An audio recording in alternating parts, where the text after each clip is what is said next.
भगवान श्री कृष्ण और कुमार की कहानी। ये कहानी भगवान कृष्ण के बाल्यकाल की है। आए दिन कृष्ण भगवान के नए नए उल्हाने रोज यशोदा मैया के पास आते रहते थे। उन्हीं उल्हान से तंग आकर एक दिन यशोदा मैया छड़ी लेकर कृष्ण भगवान के पीछे दौड़ी थी और मैया से भगते भगते गोविंदा एक कुम्हार के घर घुस गए। उस वक्त कुम्हार अपने काम में व्यस्त था, पर जब कुम्हार की दृष्टि भगवान पर पड़ी तब वह बड़ा ही प्रसन्न हो उठा। कृष्ण बोले, कुम्हार जी, मेरी मैया बहुत क्रोधित है और छड़ी लेकर मुझे ढूंढ रही है। कुछ समय के लिए मुझे कहीं छुपा लीजिए। कुम्हार भगवान श्री कृष्ण के अवतार स्वरूप से ज्ञात था। उसने तुरंत कृष्ण जी को एक बड़े से मिट्टी के घड़े के नीचे छुपा दिया। कुछ समय पश्चात जब यशोदा मैया ने वहां आकर पूछा, क्यों रे कुम्हार, क्या तूने मेरे कान्हा को देखा है? तो कुम्हार ने जवाब दिया, नहीं मैया, मैंने नहीं देखा। कुम्हार और यशोदा मैया के बीच हो रहा संवाद भगवान श्री कृष्ण गौर से सुन रहे थे।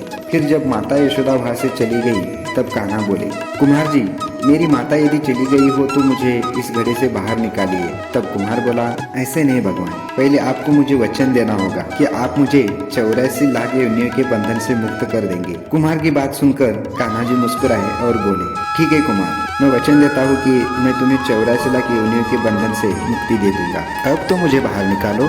कुम्हार बोला, मुझे अकेले को नहीं प्रभु, मेरे पूरे परिवार को भी 84 लाख योनियों के बंधन से मुक्त करने का वचन दीजिए, तो ही मैं आपको घड़े से बाहर निकालूंगा। उस पर कृष्ण बोले, ठीक है भैया, मैं उन्हें भी 84 लाख योनियों के बंधन से मुक्त करने का वचन देता हूँ। अब तो बाहर निकाल दो। अब कुम्हार बोला, बस प्रभु जी, एक विनती और है, उसे पूरा करने का वचन देते हैं तो मैं आपको घड़े से बाहर निकालूंगा। कृष्ण बोले, अब वही भी बता दो।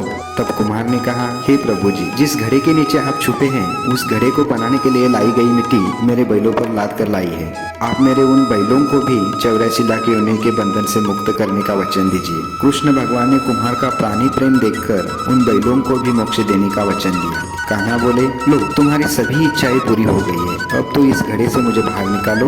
इस बार कुम्हार बोला, अभी नहीं भगवान, बस एक अंतिम इच्छा शेष रह गई है और वह यह है कि जो भी जीव हम दोनों के बीच हुए संवाद को सुनेगा उसे भी आप इस जन्म और मृत्यु के चक्र से मुक्त कर देंगे। बस यही वचन भी दे दीजिए, तभी मैं आपको इस घड़े से बाहर निकालूंगा। कुम्हार की सच्ची प्रेम भावना देखकर कृष्ण भगवान अति प्रसन्न हुए और उन्होंने कुम्हार को तथास्तु कह दिया। फिर जाकर कुम्हार ने बाल कृष्ण को घड़े से बाहर निकाला, उनको साष्टांग प्रणाम करके उनके चरण धोए और वह चरण अमृत प्राशन करके अपने पूरे घर में उसका छिड़काव किया।